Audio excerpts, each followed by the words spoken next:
nayo akomi sous-chef nayo bitumboye ko sila ndenge nini.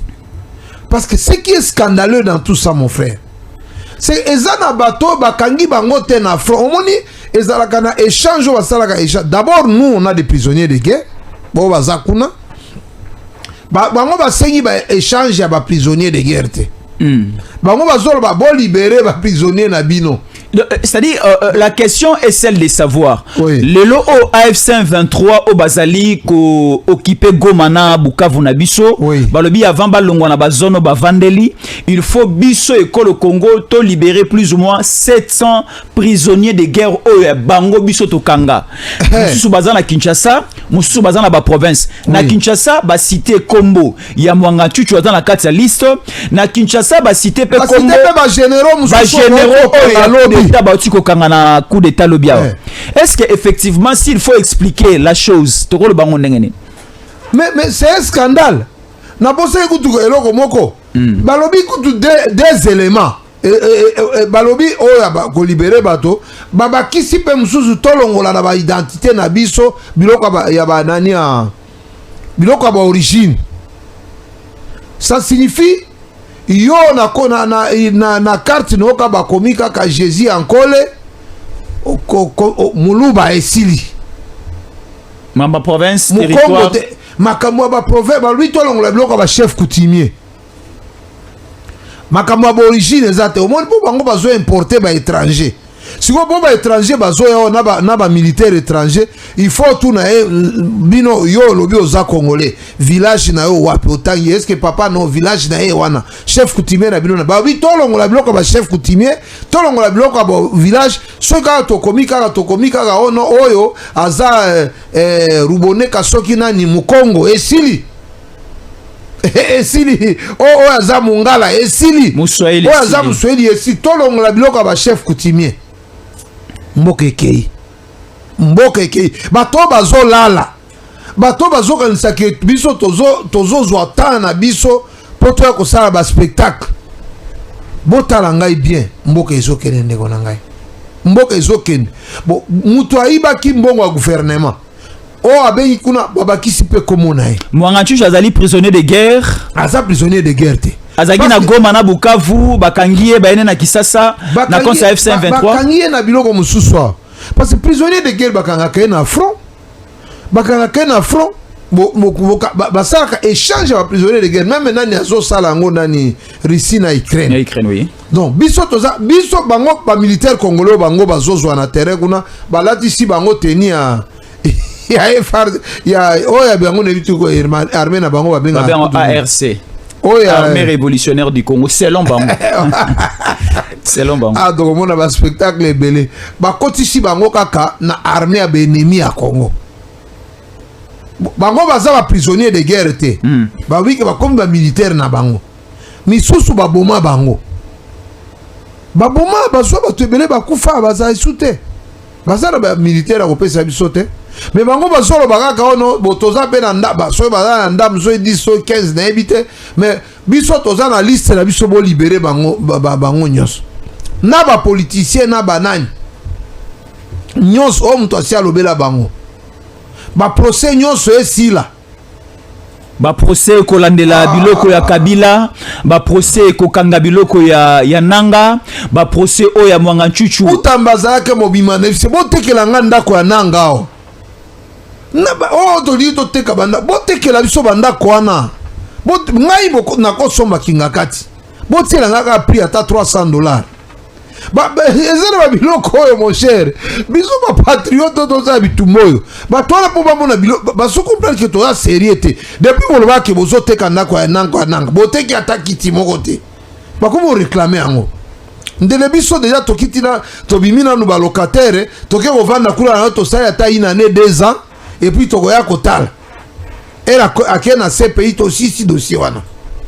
Moi je ne comprends rien ba biloko bon Nanga ba condamné déjà mais ba tekela biso biloko Nanga ba mituka na bango ba pesa biso so bango ba banga biloko biso to kota ka to sepe prière to bengi Jésus ozipe famille nyoso ko mo vana na ba jardin na piscine na ozipe parti mo biso to zipe parti to bengi ba combattant ba moment Donc le problème à notre niveau il faut to kabola biloko wana justice epe ça ya bato biloko wana maintenant bango ikomi siko ono bo récupérer non biso comme bazo bitabalise na bao bazo kango koyoka pe babakisi na ba français o bakanga gilobi ba français oyo okoyoka pe baka no bo libérer pe batoyo oyo antenne so bobenga antenne aso nini wana eska bakiye kozwa ba valise satellitaire zo contrôler bana parce que bango basali politique na infiltration na politique oyo front na basali biloko ebele misusu kutu to oyebite ke lobby ba récupérer ki ba infiltrer na ba port kuna nepte so ozwaki di solo oui na port ya Bichingobila ici à Kinshasa oui ba zwaki ba infiltrer bon liste zaki ya 700 okoka pe babakisi lisusu na bo baswaki na port bango bazolemba te ko bakisa to soki ka bazio kaka oh non infiltrer oh libanais oh français bakangaki oni oh bo bimisa bango papa mutu azoya awa na mission ko boma chef de l'état ndeko na ngai ata nzamba lui ki so babeti yo na mbata na litama ya gauche à droite ko pardonner vous venez me tuer mission na bino eza boyebo ko bobo manga parce que bango bobeki no fachi so itotiki mobimba ko eza bien te do ba contrôler communication sur mokonza mboka ba plan nyonso ya mokonza mboka ba contrôler to bomae kabila lobi ono so to bomia kokoma hero balongoli pe na théorie ya hero wana bobo mae kaka biso po biso to kota na nzungu parce que ye alobaka avant kende alobaka ke ngana ebisibino a diete na ebisibino au revoir pour na ozonga tango alaka na dzabe ba obige ngai na ti pouvoir de ngana zozonga ozozonga ndako ya papa na yo par quel mécanisme Kabila kozonga na mboka oyo par voie électorale na discours na ya lobi ono ngai na discours wa saka bilan ya fachi aobi ke héritage auto pesa ki fachi discours auto sala kala mingi te na Rwanda wa na kwa James Kabarebe oh non ba baby si yango depuis ka Congo comme héritage ya Kabila bande wana ngai to se respecta rapé donc yonanga to faire partie héritage ne o bizeza nini banteko nango biloko bazoloba ngala kaliske M23 wana attaque ce sont des prisons en trois pour ngai mboka réfléchir na mais yo oza reconnaître que to zape na ba certains militaires M23 rwandais au biso to zana boloko na to kanga ba ona boloko awa non seulement bazo senga boa bazo senga na ba généraux na mususu na ba officier mususu ba sedaka Goma na Bukavu baza pe na liste wana o comprendre que bazai bato na bango ba généraux na ba commandant ba commandant o ba tekela bango Goma na Bukavu baza pe na liste ya 700 wana na ba généraux musu na Kinshasa balingi basala coup d'état baza pe na kata liste non seulement baza na liste bazo senga pe ba intégrer bango lisusu mwanga chuchu un civil omoni mboko Pierre Rubaya film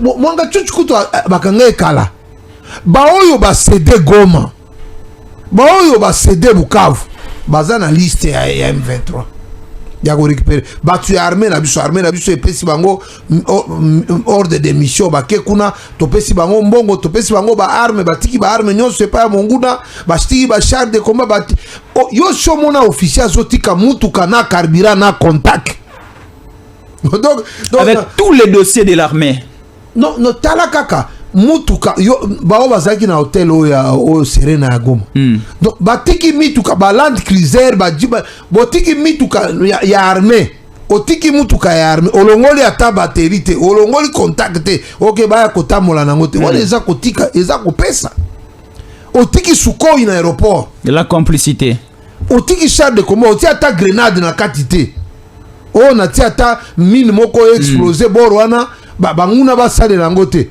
ezaki passation ya matériel ya armée ya munitions très bien dit mais siko bato na basali passation na baza na prison baza na liste ya M23 ndeko nanga nayebi te biso na moni que tension de koboma biso. Alors à ce niveau avec ces dossiers FC23 au bapesi bango 7 jours bazonga na Doha basilisa makambo un accord final ezala aussi signé parce que nous Kinshasa République démocratique du Congo to signé un accord de paix avec le Rwanda au niveau de Washington les États-Unis. Alors aux États-Unis batindiki biso na ba groupe rebelle bazali coopérer na est na fond to de ko signer na Qatar na Doha. Alors à ce niveau comme les États-Unis est frappé encore fort que na 7 jours va rejoindre encore Doha parce que bakita ki Doha ba ke ba rosala ça déjà ba gros do kuna obiso to ko kende boité il faut donc Kinshasa va accepter de libérer les Mwanga Chuchu, de libérer les 700 noms, la liste est là. 7 jours ba rosala wana il faut bango baza déjà na Doha. La position de Kinshasa to libérer Kaba Mwanga Chuchu pour la paix hein? Parce que on ne peut pas supporter que Batona Goma va continuer à souffrir, Batona Bukavu va continuer à koufa. Alors pour la raison de la paix, Mwanga Chuchu sera libéré. Les généraux traîtres ici à Kinshasa qui ont voulu exécuter le président Tshisekedi, on peut pas la libérer pour la paix. Biloko au moins biso ba fasciste. Mokonzi pe ayo kaka biso. Ezala bilo musu ko salema o yoki ke tobeli to koti hôpital.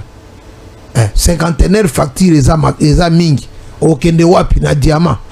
Parce que to ezala to yoku to nanga yo eza pe ezala ba place musu to ko no se faire soigner te. So ok kuna ozonga te. Parce que infiltration et koko tatina na ba médecin. L'autre mo banga. Ola mukabo tel pe eza boy. Mutu obeta nga tonga ifo na tale bien. Il faut naïba soito aye côté kangate. Ndeko ngai. Nous disons que le peuple congolais est vandasima chef de l'État. Et loko sala nga pasi na motema pasi penza oyo na ebite so ina ya mokolo mususu na lela la caméra po bayoka ke motema na nga ezoki. C'est quoi le problème? Ba parti politique et union sacrée oyo. Tozo comme pas na bangoti. Parce que na ba biloko aboye mundela comprendre kaka expression ya peuple. Tout ces 2 millions de personnes à balabala t'ont rejeté biloko wana. T'ont rejeté biloko wana. C'est le peuple qui doit refuser ça. Oui, mais nga so na zalaka na Bukavu mon frère. Nga na sala ba manifestation ba 20 000 personnes na ville neti Bukavu. Bande ko Bukavu bazo reconnaître. Bazo na ngai. Bazo reconnaître. Bazo na nga na zoba. So bona basaka ba réaction ebele. Moi même na l'équipe na obi boy kolekate. Nemsa ko nga na kangela nanga na hôtel Horizon na Bukavu. Na kangela obi ko bimate boye biso ba machine à voter. Mon frère. Les leaders bazoba ke bazaba leader. Donc awa so Jean-Pierre Bemba ke de Top Congo tenu so ba vandi ponani. Ba vandi ponani. Bon IDPS yango pe tolo bakapé. Pour bonigate to tanga IDPS. Mais IDPS ça c'est le pouvoir de l'IDPS, c'est le pouvoir de l'union sacrée. Mais Kabuya za oloba non? Kabuya za ko attaquer Kabila. Marche Kabuya. Do bizu ko da saka marche na ba imani dioko. Nazana problème na Kabuya te bo créer linga problème te. Azam tout on a respecté te mingi na to saka epé mingi. Mais na lobi quand même à un certain niveau. Na mouvement où toko vanda kimia boyitende kunangai. Donc Kabuya za homme de terrain. Union sacrée to faut la parenthèse. Union sacrée tozana 40 membres à présidium et union sacrée. Ce qui chaque membre à présidium a na 1000 personnes, ça fait 40 000 personnes. Tozana na ba député oyo, tozana na 360 députés à union sacrée. Mutuna mutwa atana 5 personnes. Mais tout le temps, ça va boulevard nyonso. Tobi ki biso to boyi biloko bolingi bo imposer Congo. Ce sont nos enfants qui vont en souffrir. Ce sont nos femmes, nos petits frères. Qu'est-ce que nous sommes en train de léguer aux enfants? Tozo léguer nini? La constitution, il faut tout changer en Okaka. La constitution sera changée. Nous prenons directement KBC avec l'affiche et je pose une question rapide. Il y a affiche au KBC Zaro Lakisabiso. On nous balance sur les réseaux et dans certains médias cette affiche qui nous parle de certains communicateurs patriotes au Babunge Longona Mokonzamboka durant tous ces derniers temps. Babunge Longona Bafardese Bawazalendo, leur communication est joué un rôle très important et ça a un peu aussi calmé la situation à l'Est et Kagame était dans une position un peu compliquée, Nanga et Kabila, et c'est grâce à ces communicateurs et qu'on réclamait aussi leur reconnaissance au plus haut sommet de l'État. Bon, d'abord, moi je remercie le peuple congolais pour naekomonake nabimi kuna nabimi pe na affiche wana oyebi biso to salineti porte-parole ya Bazalendo. Donc nous on Bazalendo batu ya Est tout il se retrouve aussi dans notre communication. Surtout RCO et Ezra parti qui penanan. La politique, mon frère, c'est d'abord la loyauté et la fidélité qui priment. J'étais peut-être le dernier à le voir. Hein. Moi, j'ai vu ça. Moi, je l'ai vu dans les réseaux sociaux. Oui. Moi, j'ai dit que la politique se base sur la loyauté et la fidélité. Il y a un moment que Bakabu Yawana Baboujarate. Ils appellent solo à moi loyauté et la fidélité. En politique, on ne prend pas tout le monde, on l'amène sur la table. Na minute où bazo trahir Fachi, baza ebele toza na période moko niveau ya trahison eza likolo makasi. Donc il y a certaines personnes qui se disent que batoyo dans affiche wana soki nanga ko makao, soki Kabila ko makao, soki Kagame ko makao, namoni te mutu moko na affiche wana wa ko tika na Kinshasa. Eza dia bato il fallait bakima. Il fallait disparaître. Est-ce que je peux citer les noms que je vois ici? Je vois na format Monen, c'est le président Félix Tshisekedi. Je vois une certaine chancelière Tchala, Stéphane Balamwange, Kalonji, Honoré Kabongo, Joël Kitenge, Kakebulindi, Marabobola, et à la fin je vois votre humble serviteur Jésus Ankole. Oui, mais mon frère, dites-moi. Parce que les communicateurs, quand ils viennent communiquer, ils n'ont pas l'objectif de la conquête du pouvoir. Ils viennent de défendre la position du chef de l'État. Deuxième élément, il faut retenir, les communicateurs vendent ils vendent leurs sentiments, affection attachés à la politique du chef de l'État. Très bien. Ça suffit pour na bango bazolo bakebiso. Oyebi ki tango goma bazwa ki goma wa tango bazwina. Ezana ba politicien belé bakima ki de Kinshasa. Oui. Belé bakoma ko luka ba nozo ba soin libanda. Autorisation de sortie on appelle minute yo si yo ki ba ebiso que tel aza malade yo senga autorisation de sortie. Non, il y a les calmes. Bango so baza bonne santé. Troisième élément il faut retenir c'est que les Rwandais et Batuna Bango ba M23 na banane. Technique na bango ya cœur. Ezalaka bazo salango na mapele, mais bazo salango aussi dans le numérique et dans la communication. Basalaka guerre numérique. Au moins bazo so de oh changu to ki boye. Pratiquement sur place il y a rien. Et il y a rien. Maintenant, ces communicateurs ont riposté contre les attaques numériques de l'ennemi. Oui. Donc les militaires bango bazo buna na terrain, ba communicateur ba sali attaque numérique. Ba sali attaque numérique et dans la gratuité. Oyebi ke lo comment on se prenne je pouvais peut-être me plaindre de ça mais bunga président dans la fasciste, nga so na lobel de fasciste na satisfait. La communication à l'union sacrée c'est au dernier plan. Comment ça? Communication foutamarate. Oyebi ke Kabila yem ta fongola ga chaîne oyo ya nani oyo Télé 50 Jean-Marie Kassamba oyebi sanga oyo kasibiso to fongoli oyo eza na impact réel oyo zolo bela eza ba faux perso eza ba faux perso les communicateurs batamola na makolo na mona bango makolo benzo moto azoto communicateur ekolo ba ebiso ke ala linzala na lobi yango te na ndenge ya mabe na critiquer nani.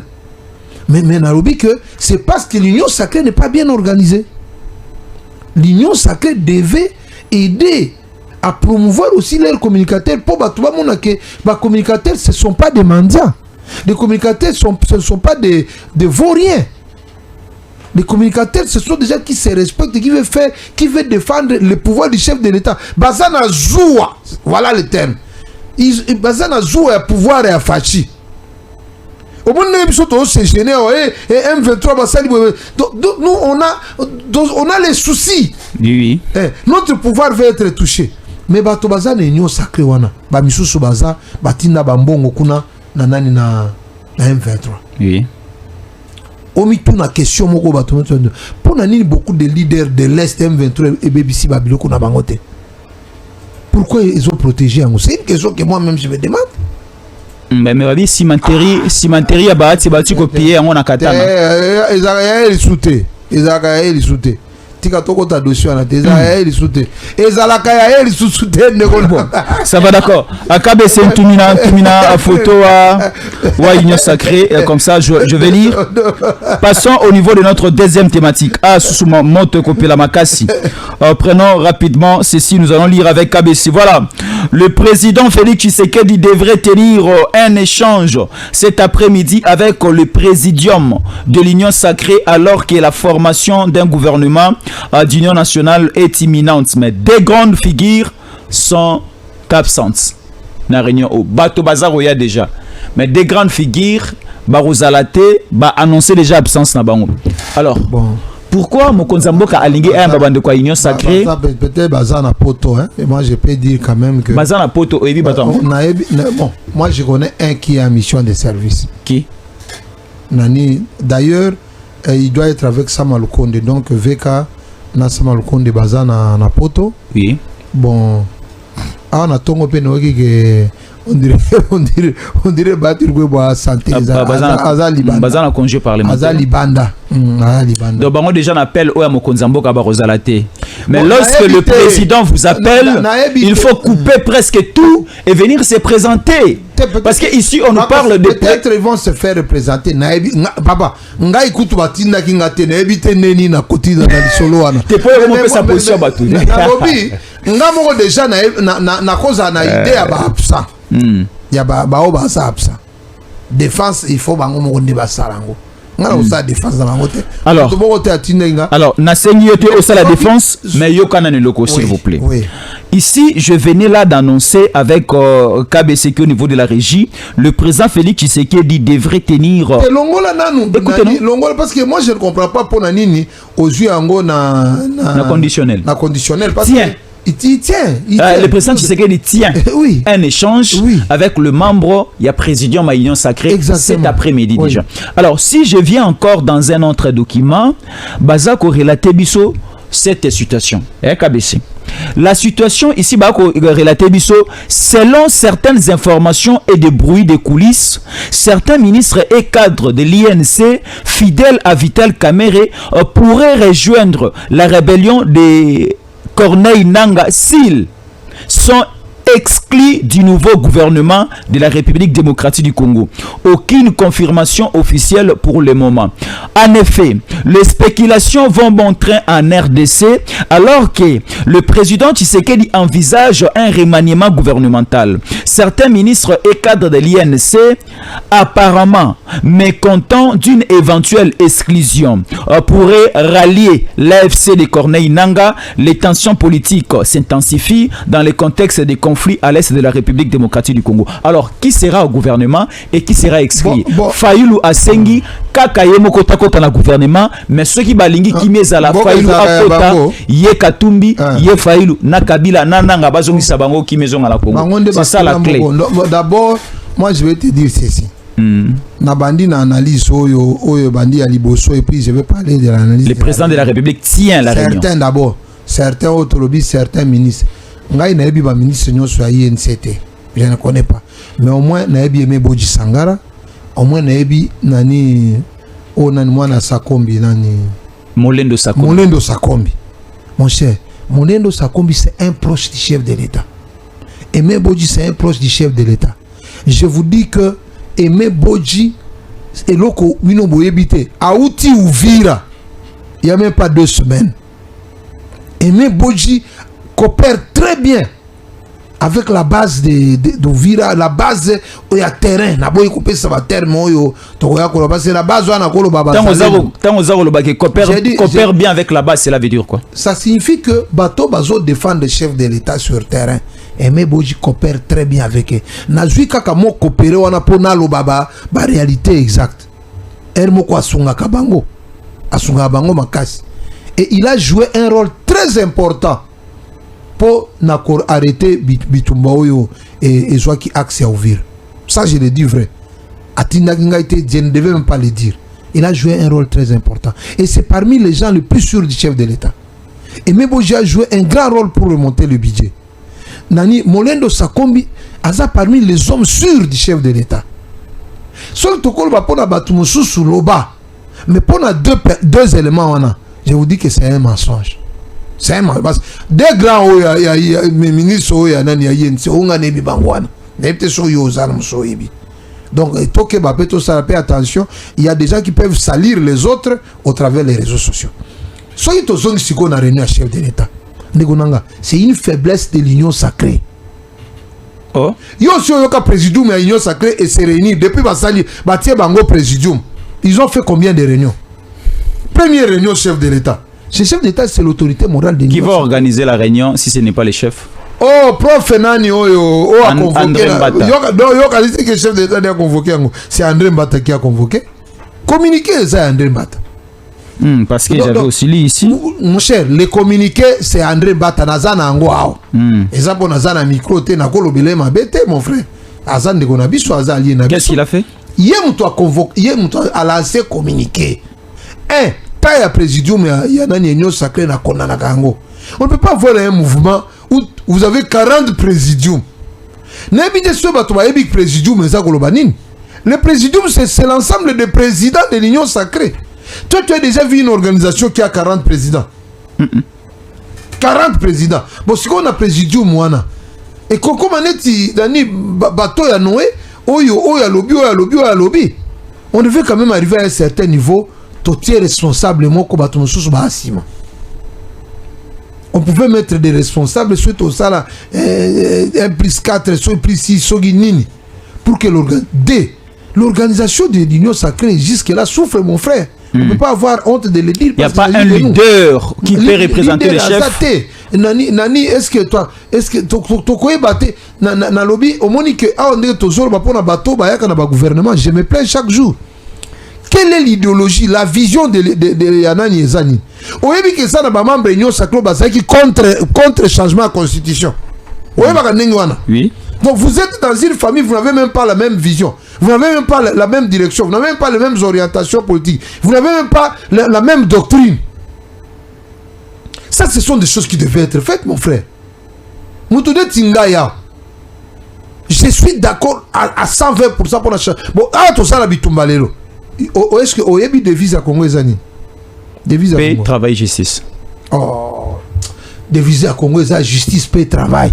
Oya lelo. Dans la constitution. Tozala qui n'a pas justice, travail. Oya Mobutu Ezani, biso tobano emangwata na la zéroise de Goué. Paix, justice et travail, tobano emango. Mais Oya lelo, Eza justice, paix, travail. Mais c'est une grande bêtise. C'est une grande bêtise. Vous aurez la justice là où il n'y a pas la paix. Et là, mboko ezana bitumba yoko banda na justice. Bon, awa justice to tia ngo na bazo bonga bato na este kuna bazo bonga bato na nani ko babeta ki ba eti ba finaliste ya nani fimbo. Examen d'état. Mais bon, justice c'est ça wapi. Ce qui devait précéder c'est la paix. Maintenant, nous travaillons pour la paix. Quand la paix est rétablie, vous avez la justice. Et dans la justice, vous partagez le travail équitablement. Mais on a changé ça. Bon, il n'a pas proposé de changer en la constitution. Nous ne sommes plus dans la justice, paix, travail, mais nous ne sommes pas dans. Moi, je peux refuser la justice, paix, travail, mais je dis, tous ça, paix, justice, travail. Là, c'est bon, mais qu'est-ce qu'il faut faire pour que le remaniement du gouvernement Sika, problème est. Et ça, dans petit détail, où est la constitution est belée, qui nécessite le changement. Moi, je ne suis pas d'accord que l'OPAR est à la nani. Comment on appelle ça? Emblème. Est-ce un emblème à Congo? Donc le totem du Congo, c'est pas le léopard. Le léopard, qu'est-ce que ça dit aux Congolais? Le Lopar, ça dit seulement au Congolais que totem à Mobutu, et ça dit que Lopar, chapeau n'est Lopar. Le Lopar d'Israël s'appelle Mobutu. S'appelle Mobutu. Maintenant, nous là, nous avons quel lien avec le Lopar? Pour nous, nous sommes au capité. Parce que le monde entier nous rattrape dans le Okapi, parce que Okapi n'a pas de Congo. Ça peut nous amener, oui, c'est une espèce qu'on retrouve qu'au Congo, ça nous amène le tourisme. Nous devons savoir justifier Babiloko et Belé, même l'hymne national, la biso, et ça a faiblesse et Belé. Refuser de parler des changements de la constitution, et ça a ba tête aux Zolobanine. Et ça a peut-être aux Lukanine. Nous devons discuter sur ça. Maintenant, le président de la République a fait la réunion dans l'Union sacrée. L'Union sacrée, leur ambition, leur objectif, c'est le travail. Ce n'est pas le changement du Congo, ce n'est pas le développement du Congo. Et Batouana, vous allez le mettre comment? Et ça, bon, j'appelle même ça discours pour l'Union sacrée, s'approprier qui tes projets et à sensibiliser les jeunes en armée. Les membres du présidium sont déjà au nombre de 40. C'est ce qu'il faut rappeler. Or, le gouvernement Tolingué est à moins de 40. Oui, pendant 40 ans, on va se mettre ensemble pour organiser une manifestation pour soutenir le chef de l'État, Nabilo Kouazo Sal. Le combat de Doha, le combat de Washington, le deal du peuple. Mais bateau basaka kona bazo basaka ona bazo zela ka ko ngana pe 6 combo na pe 5 combo. Bo biso to ana combat na liti to na front numérique. Réunion ba ko sala kuna ba ko ba te ono to benga pe ba communicateur bango pe ba bundi mebele. Et mutu na mutu kuna sao na zala ba député na nga yo bota combien de députés? J'ai autant de députés ba ça ba des députés à peuple. Député ça la ka mutu te. Si on a voté député, ça pour défendre Mbosoté. Et ça pour défendre Jean-Pierre Bembaté. C'est le peuple. C'est le peuple. C'est Parlement et sa maison et peuple. Les représentants du peuple sont au Parlement, dans l'Assemblée nationale et dans le Sénat. Ce ne sont pas les représentants des partis politiques. Il faut que qui ne sont pas, même s'ils ont été votés sur le label des partis politiques, nous on les a pas votés, on les a votés pour aller défendre le peuple. Parce que tout ça, ce sont des choses sur lesquelles nous devons y revenir. Alors, dans l'Union sacrée, quelle est la communication la plus importante que le président peut donner à ces gens-là? Alors, bien, des gens dans le conseil des ministres. N'a qu'on nomme les ministres, pas en tenant compte de l'Union sacrée. Alors, voilà là où débutent les problèmes et les colères des Congolais. Oui. Voyez-moi cette photo avec KBC. KBC, c'est bon? Ouais, alors, vous voyez, moi aussi, hein. Cette dame est envoyée pour être ministre pour les comptes. Il y a Kabila, Francine Mouyumba. Oh, mais il y a un problème. Hein? Francine Mouyumba a tokolé dans le quartier, à Kassali, à Bukavu. Francine Tekoleganga. Oui, elle est parmi Pian Oyo, dans la ligne, il y a elle, il y a Kabila. Non, Kabila envoie, Katumbi envoie, Faïlou va envoyer, et l'opposition, c'est-à-dire l'opposition armée, Faïlou Kabila Bakotinda, pour mettre fin à la crise, l'opposition civile, Faïlou Azarotinda. Et aussi l'Union sacrée à Kocha, la société civile Barocha. Mais pour le compte de Kabila, c'est cette dame que vous voyez. Oh, Ndegonangai. Donc, soit tu que toi, tu as ministre pour Bitumbe si là. Donc, la guerre avait comme objectif avoir accès au gouvernement. Donc, l'objectif de la guerre était d'accéder au gouvernement. Toko sa biloko wana sauté. Président Fachi a kosa lango na ndenge nae. Biso ba fasciste to consommer biloko président Francine Mouyumba au colina na quartier Kasai. Oui. Na Kasali na Bukavu. Kasani. Kasali, j'ai précisé yako Kasali D pour les Arabes. Congolaise des pères et des mères. Tika kotunanga ba question ana. Elle a toutes les compétences. Elle a toutes les compétences. Aussi ça peut droit. Elle a toutes les compétences pour notre combat. Compétence c'est Azanango. Siko pourquoi refuser? Baba, en politique c'est le positionnement. Elle avait se positionner pas à Fachi, c'est pour diriger avec Fachi. Pourquoi nous on n'a pas dirigé quand Kabila était au pouvoir? Et ça qui absence ça ma compétence. Pourquoi nous on n'a pas dirigé? Quand votre camp n'est pas là, vous attendez, vous restez. C'est notre camp. quand on a vu ce ça tout cas a fallu lutter. Et ça c'est notre camp. Quand vous venez dans notre camp, vous négociez avec nous. Tout soit qui moutamba tout ça qui est. Donc c'est notre camp en politique ezalaka. Au moins il est aux États-Unis, ba républicain ba gagner élection, ba démocrate ba vandi. Démocrate à côté de la Trump alors que biso ba démocrate tout de lui liste. Donc le gouvernement Trump on a démocrate ça. Akoya ko sani. Oh. Akoya ko sani. Non mais comment on peut réfléchir comme ça? Donc c'était une erreur pour Tshisekedi Yarocha qui Moutamba ministre de la justice a sollicité compétence parce que président aza libre. Président aza libre à salo ya lingi. On peut pas forcer la main du chef de l'État. Jamais. Ça c'est notre pouvoir. Bato eloko nini basalaka ya bien na reine na bango o eko sala eloko to benga bango ba ko sala na reine na biso. Qu'est-ce qu'ils ont fait d'important? Est-ce que ces gens-là dans le bureau, est-ce que Basala Tenarenya Kabila, ils ont travaillé là-bas?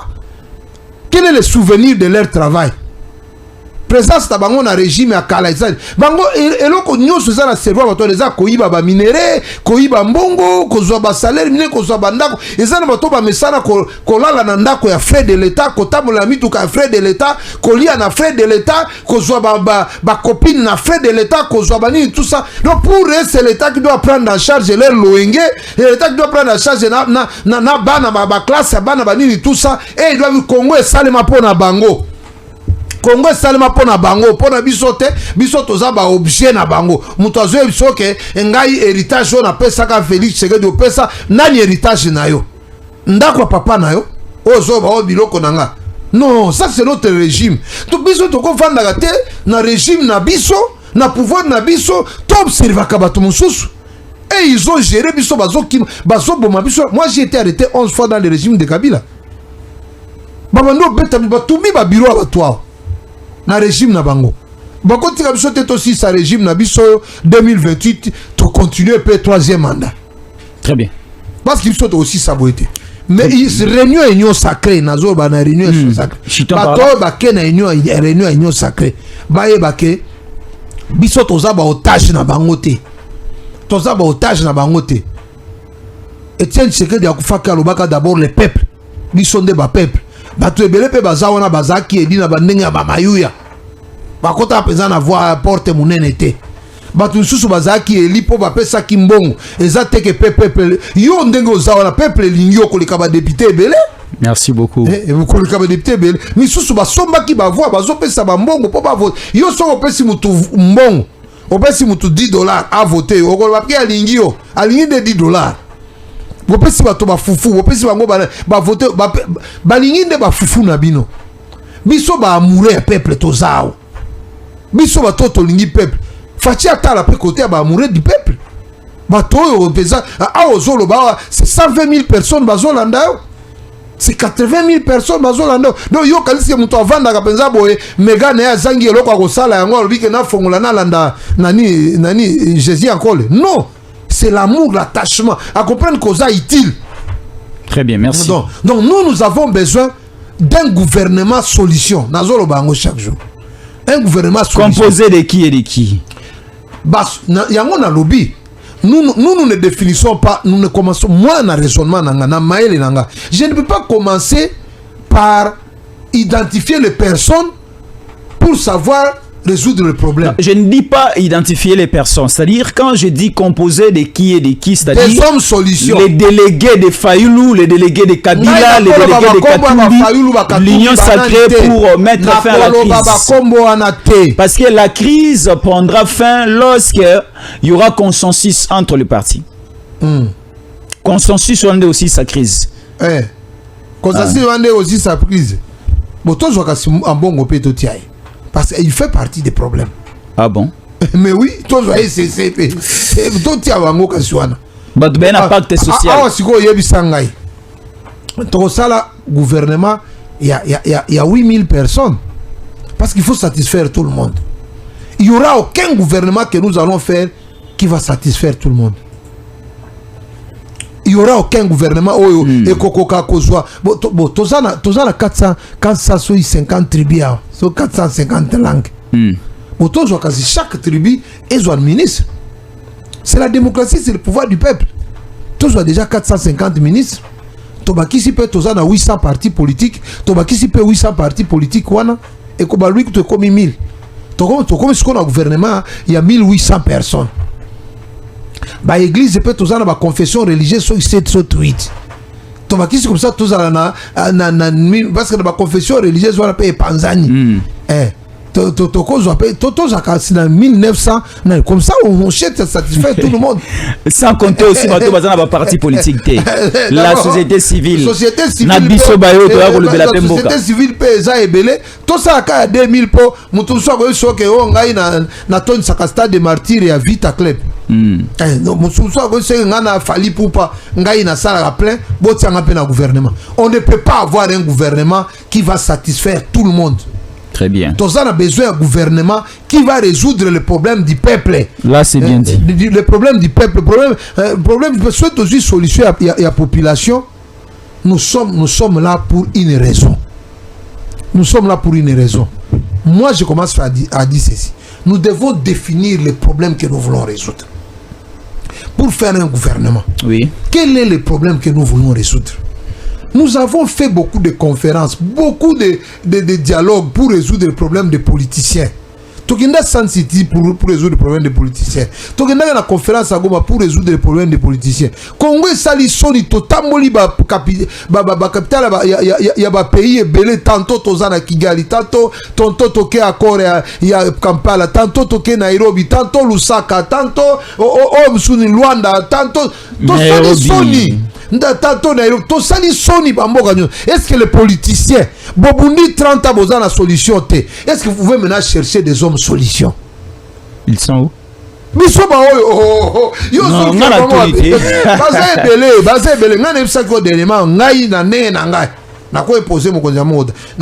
Jean-Pierre Bemba na défense à cause de la solution. Maman Thérèse la Monique à cause de la solution. Na la place étrangère kaka na place na wana tout le kaba solution aimé boji à cause de la solution kaka na budget na wana tout ça na quand même na bonne solution tout ça ni bonne solution nous ne manquons pas des hommes solutions oyo nani mwana Aliaou oyo nani Jean-Pierre Aliaou asa homme solution nous devons avoir quand même ba solution mais ces hommes solutions wana est-ce que nous pouvons utiliser Ndegonangai Atayo Batiayo na Real de Madrid au comme coach à Real au soit Vinicius Mbappé au Tibango Libanda. Non. Nous nous retrouvons ici au lieu de chercher les meilleures les solutions de la République, on cherche à satisfaire les partis politiques. On cherche à satisfaire les partis. Toute organisation, toi tu vas au combat. Tu vas prendre vraiment aux Jupenza ba faible né au tiaka na combat. Vous mettez l'effort quand même. Mon colonel doit ça le gouvernement des meilleurs. Mon colonel doit ça le gouvernement à qualité. Vous retrouvez un ministre à Zolangwa, à Thier Bangi et Belé. Est-ce que vous avez toi la ministre Soba, mais la Bangi Tongo me dit pourquoi? Au Basola, à Omeli Whisky, tout ça. Est-ce que tu as la paix gouvernement moko de valeur? Tout le qui quand même bateau bazana ba valeur. Tout est capable ba valeur. Tout est capable ba valeur. On peut quand même arriver un jour à ça. Le Congo ici a un lien avec le royaume des cieux. C'est un pays prophétique, qu'on le veuille ou pas. Tout le capé bateau va zobanga pe nzambe. Très bien. Ma béga que ça bande à Philadelphie Philadelphie. Nous allons traiter ce dossier. Non dossier on est fort pour souper tout ça la paix émission tout ba pe bo pour na ndenge ba sali nzambe pe ba gérer pe banzungu. Parce que les autres perceptions ba inquiétude, mais moi je chute seulement te disant que oui, faisons un gouvernement de valeurs. Voilà. Les gens qui prennent le valeur les gens qui prennent l'amour du peuple, qui aiment les peuples congolais, pas les gens qui aiment les biens des Congolais, les richesses des Congolais. Tout ça, la Congo est à la momoko. Pas les gens qui divisent les Congolais, les gens qui veulent unir les Congolais. Moi, la cause n'est pas nangai. Moi, na zoya vacances na Kinshasa, na obi moi na qui nous vende pas Jean-Pierre Bemba. Na bien pe Jean-Pierre Bemba, na obi moi na zoya kotanga université kuna tia e panaye. Nani mutu susu azala motema malamu tokotindele mwana baza belé ba Jean-Pierre Aliaou ba Jean-Pierre Aliaou ba Papa Tshisekedi net ba Denise okobona azozwa au examen d'état ezosila asi alobi ke bapremier nyonso ya examen d'état azomema bango na poto bakende otanga les gens de bon cœur parce que nayebisaka o ndeko na ngai question moko na mitunaka na vie na ngai est-ce que Kabila a géré les Congolais na ndenge ya bolingo to na ndenge ya koina neti bana ya mbando ya nyokola yo mingi obeti fimbo nyokoli e penza. Nous avons vécu ces choses dans le Congo. L'heure est arrivée. Depuis indépendance, Congolais a sepé la nanoté. Congolais a sepé la nanoté. Est-ce que bakoti la bisata gouvernement e kopé ça Congolais sourire mouké. Tolobi que Moïse Katumbi alimbisa biso soki lo pas éliminé. Mais de ça moi Moïse Katumbi a quel refunda biso balongola biso. Oh Moïse Katumbi a na FIFA et baraté. Bien sûr que oui, il est l'un des membres de FIFA. Tolobi que football est comme politisé na Congo. Un football est comme politisé na Congo, va sanctionner l'Opar. L'Opar s'est qualifié à to gagner Sénégal, va éliminer biso. Biso toyoka est-ce que yonanga est-ce que to mona l'Opar na coupe du monde chance na biso Fati a memi l'Opar Fati ngana mo match auto ko beta suka na Sénégal ça va aussi nous aider. Yo mona président azokende na mi-temps a rejoindre ba joueur a ko motiver bango biboti abi